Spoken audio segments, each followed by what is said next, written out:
Hello my friends, welcome back to Keto in the Chaos. My name is Tammi, and this is an episode of Mentor Mondays.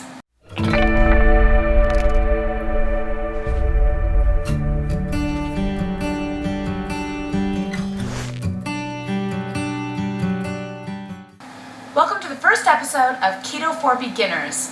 Today we're going to talk about ketosis and how to get into ketosis, and what exactly is ketosis, what a keto diet is, and how it can work for you. And over a course of a few weeks, I'm going to give you all the information that you need to know to be successful in a ketogenic way of eating. I myself have been eating ketogenically for 18 months, and I have lost 177 pounds eating this way.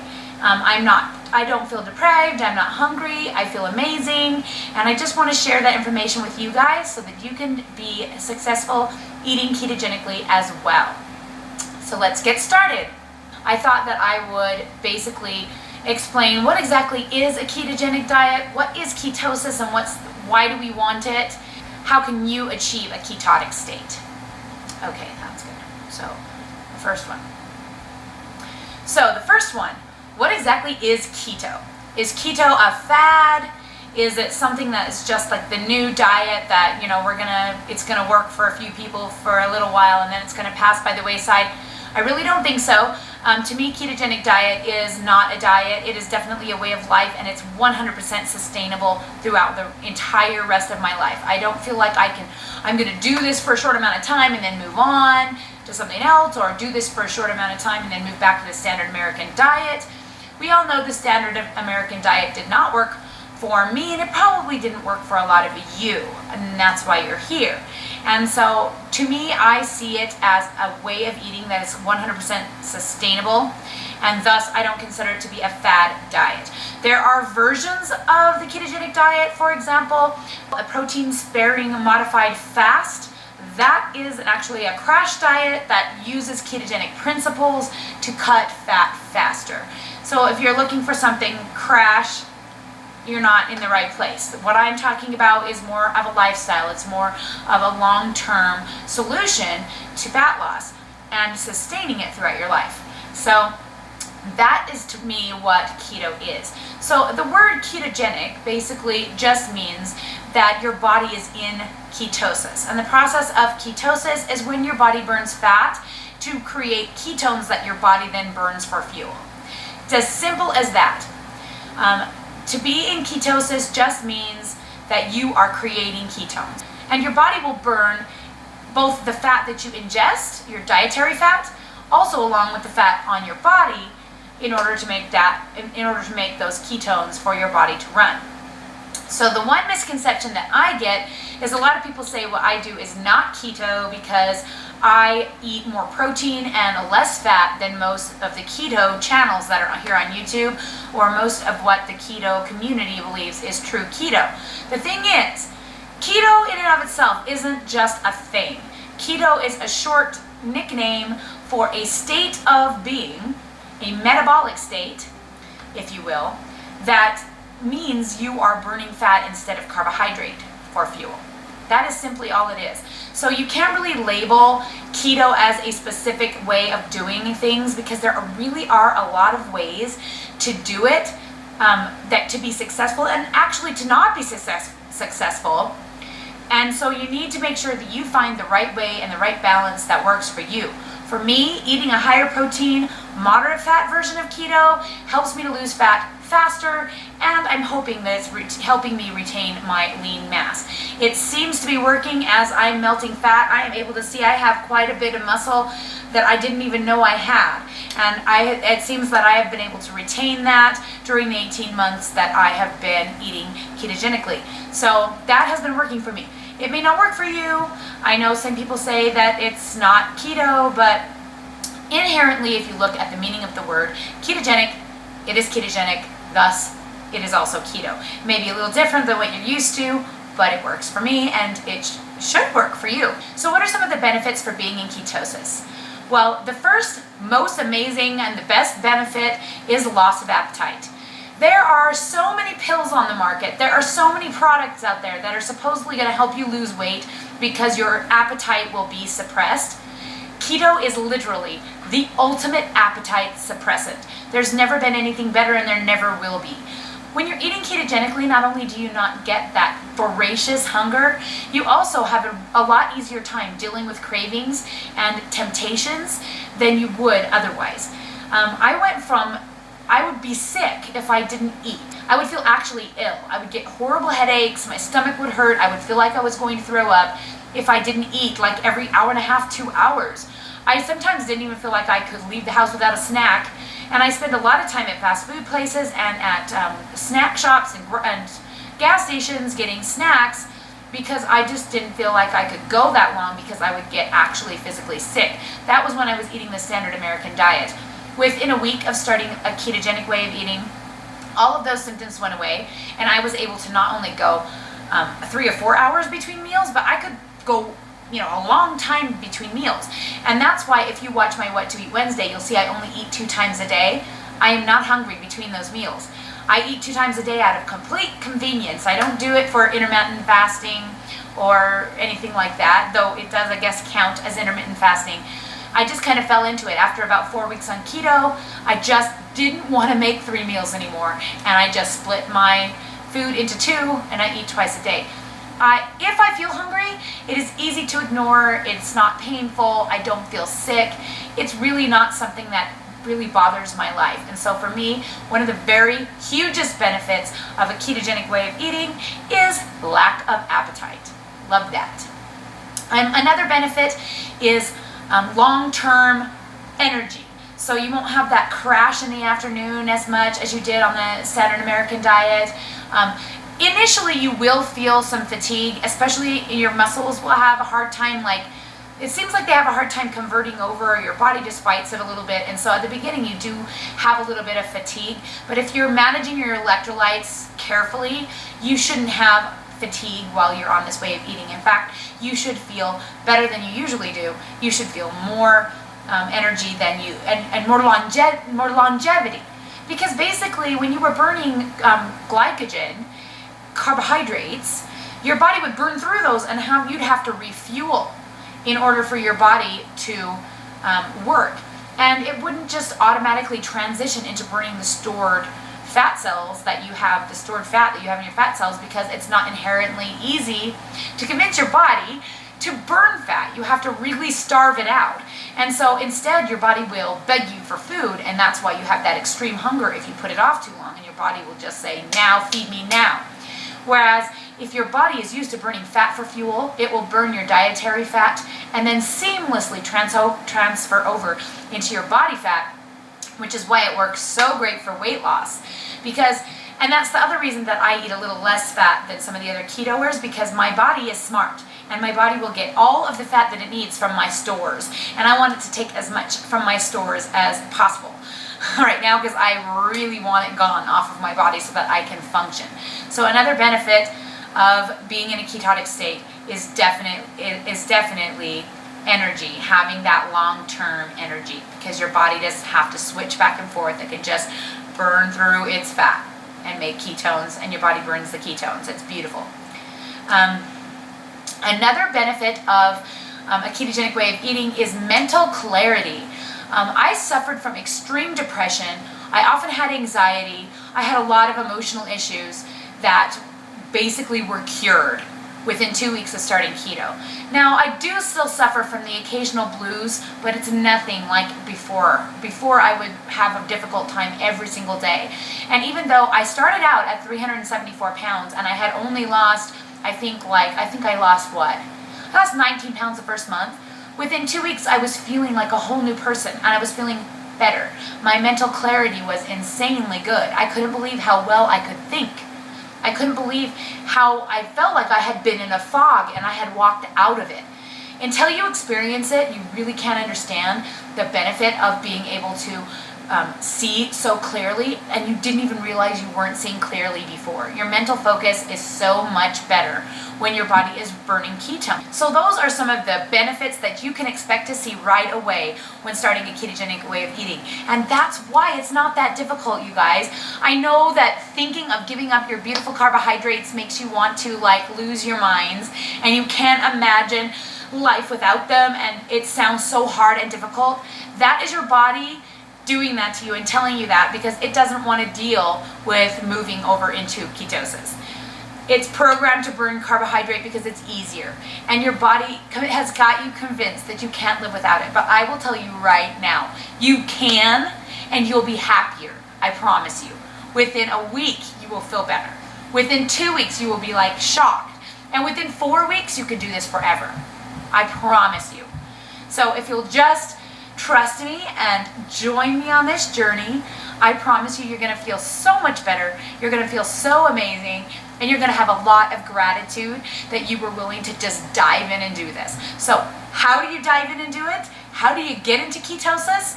I'm going to tell you how to do that right now. Okay, the very first thing you're going to need to get into ketosis is something that people hate, and something that people love, and something that people argue about. And I'll tell you this, there's no one perfect tracking app out there, but you've got to have one. Everybody has a smartphone, or everybody has a computer. I highly doubt that any of you guys, you're watching me. You obviously have a way to watch a YouTube video, so you obviously have a way to put a tracking app into your life. The one I personally use is Chronometer, and it's $2.99, a one-time fee, and I highly recommend it. So far, from what I have looked into, it is the most accurate, and it has the most USDA entries, so that you know that your food is being tracked correctly. So when you want to start this diet, you don't have to jump right into tracking all of your macros, your macronutrients, which is your protein, carbs, and fats right away. You can start with strictly only your carbs. So for this first week, if the only thing you can do is to download a tracking app, start putting in the food that you're eating, and tracking your carbs, you might be shocked how many you are actually eating.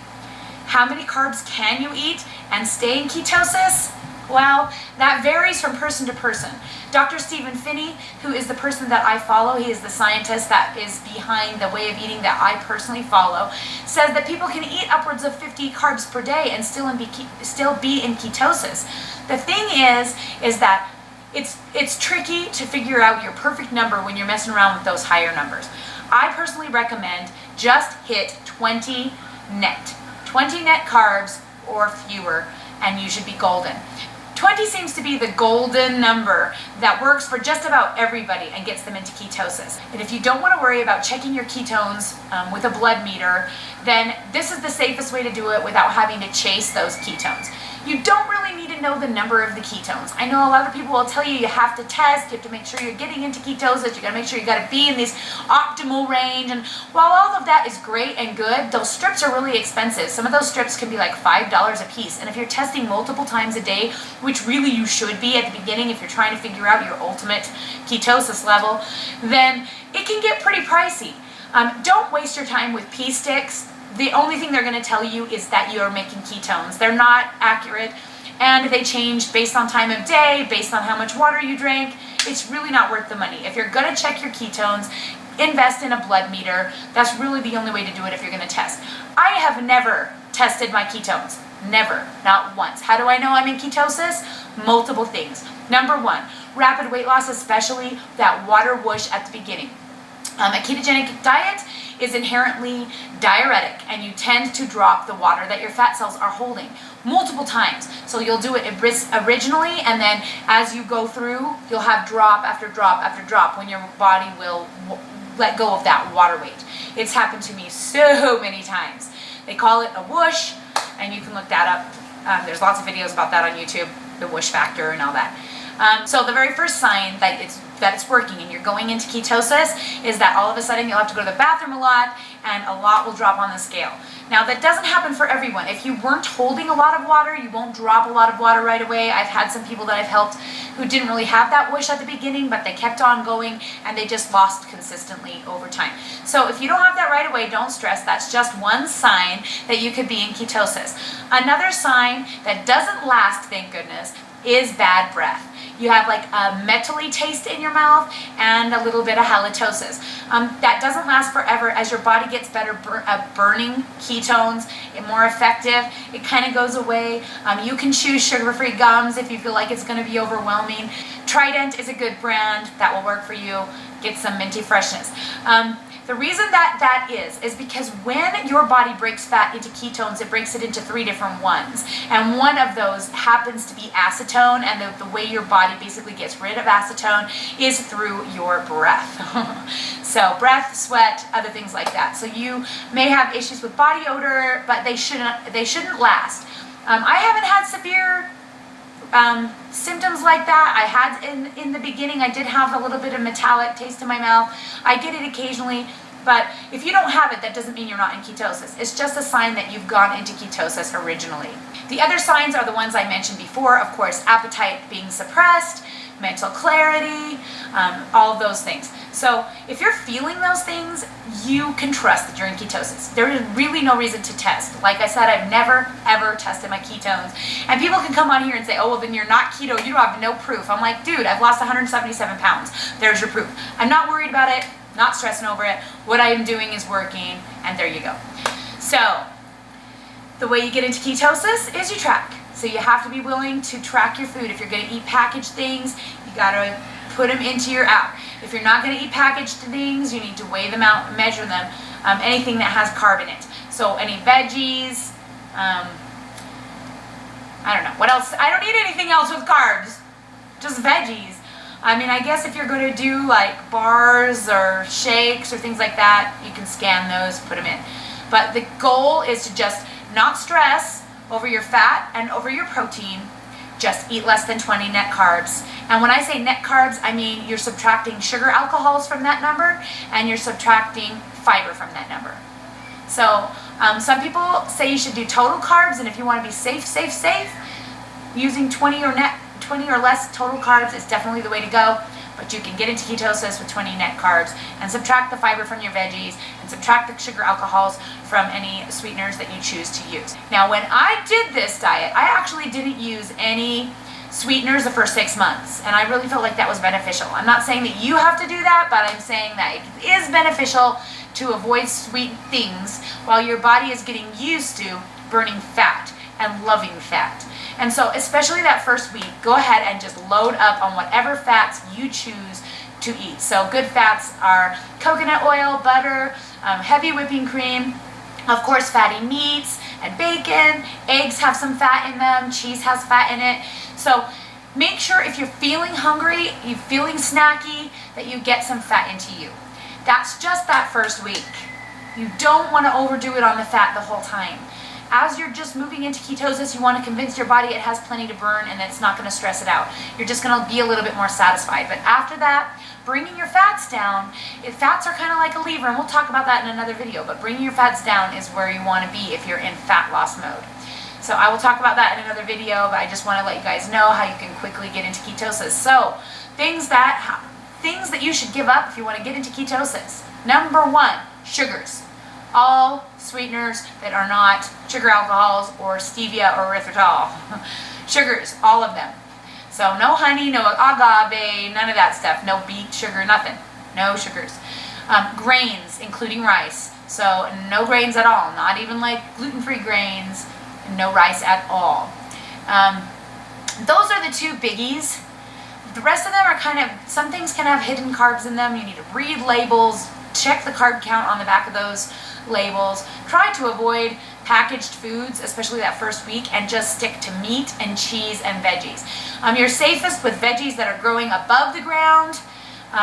There are some veggies that grow below the ground that you can eat, like radish. Radish is a good one, but there are also some things that grow above the ground that you got to be careful with, like peas. So just use your best judgment, weigh out your food if you can, or measure it in a measuring cup at the very least, track it in your app so that you can get a general idea of where you're at with those carbs. Focus on that for this week. Get yourself into ketosis. Next week, we are going to talk about electrolytes, and if you are wanting to watch a video about electrolytes, I have several, so just check those out. We'll get into electrolytes next week, and then I will start talking about proteins and fats and macros and things like that as we progress forward. Don't forget to join us on our Facebook group. We have a great support group, and I have all of the information on how to get started in a handy little PDF that is 100% free and is free to share with all of your neighbors and friends. I hold no copyright on any of the information that I give. It all comes from vertahealth.com from Dr. Stephen Finney. And I'm just basically learning stuff and trying to explain it to you. I am not a nutritionist. I am not a doctor. I am literally nothing. I'm not a scientist. I'm a mom. I'm a mom of 9 children. I am a photographer. I'm a vlogger, a family vlogger, and that's it. I am basically just sharing my information that I have learned with you. You can study all of that information yourself, all the research studies over on vertahealth.com. I will be linking all of this in the description below, so don't forget to check that out. And thank you for stopping by for this week's episode of Keto for Beginners. I hope I didn't give you too much information. If I didn't give you enough information, please feel free to ask a question. I try really hard to answer all the questions that I receive, so please ask a question if you need anything clarified, or if you have any ideas or any things that you want me to talk about in this series. I would be happy to help you out. So that's what I'm here for. I am just here to be your friend and to help you and hold your hand a little bit and get you going on a beautiful new way of eating. And I appreciate your support for my channel. I appreciate all the time that you spend watching my videos. I'm grateful for every minute, and I'm so excited to get to know you. Thank you for stopping by. That's all I have for you today. We'll talk to you again soon.